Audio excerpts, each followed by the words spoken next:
जय श्री राम मित्रों।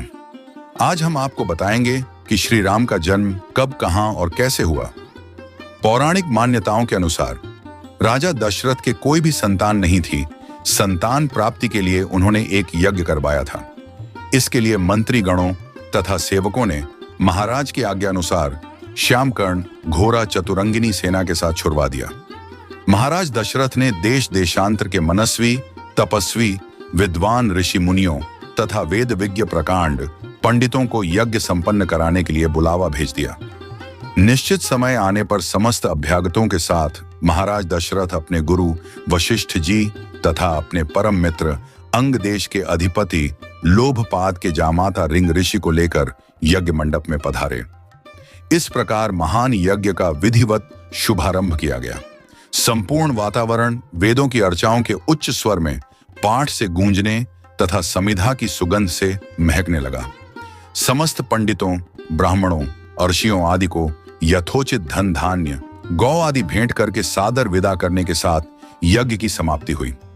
राजा दशरथ ने यज्ञ के प्रसाद चरा को अपने महल में ले जाकर अपनी तीनों रानियों में वितरित कर दिया।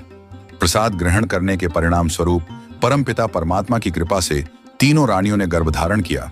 जब चैत्र मास के शुक्ल पक्ष की नवमी तिथि को पुनर्वसु नक्षत्र में सूर्य, मंगल, शनि, बृहस्पति तथा शुक्र अपने अपने उच्च स्थानों में विराजमान थे।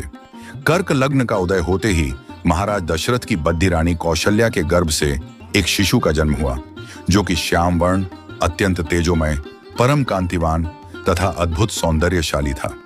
उस शिशु को देखने वाले ठगे से रह जाते थे। इसके पश्चात शुभ नक्षत्रों और शुभ घड्ढी में महारानी कैकेयी के एक तथा तीसरी रानी सुमित्रा के दो तेजस्वी पुत्रों का जन्म हुआ। संपूर्ण राज्य में आनंद मनाया जाने लगा। महाराज के 4 पुत्रों के जन्म के उल्लास में गंधर्व गान करने लगे और अप्सराएं नृत्य करने लगी। देवता अपने विमानों में बैठकर पुष्प वर्षा करने लगे। महाराज ने उन्मुक्त हस्त से राजद्वार पर आए हुए भाट, चारण तथा आशीर्वाद देने वाले ब्राह्मणों और याचकों को दान दक्षिणा दी। पुरस्कार में प्रजाजनों को धन धान्य तथा दरबारियों को रत्न, आभूषण तथा उपाधियां प्रदान किया गया। चारों पुत्रों का नामकरण संस्कार महर्षि वशिष्ठ के द्वारा कराया गया तथा उनके नाम रामचंद्र, भरत, लक्ष्मण और शत्रुघ्न रखे गए। आयु बढ़ने के साथ ही साथ रामचंद्र गुणों में भी अपने भाइयों से आगे बढ़ने तथा प्रजा में अत्यंत लोकप्रिय होने लगे। उनमें अत्यंत विलक्षण प्रतिभा थी, जिसके परिणाम स्वरूप अल्पकाल में ही वे समस्त विषयों में पारंगत हो गए। उन्हें सभी प्रकार के अस्त्र शस्त्रों को चलाने तथा हाथी, घोड़े एवं सभी प्रकार के वाहनों की सवारी में उन्हें असाधारण निपुणता प्राप्त हो गई। वे निरंतर माता पिता और गुरुजनों की सेवा में लगे रहते थे। अनुसरण शेष 3 भाई भी करते थे।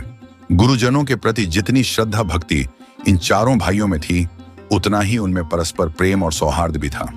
महाराज दशरथ का हृदय अपने चारों पुत्रों को देखकर गर्व और आनंद से भर उठता था।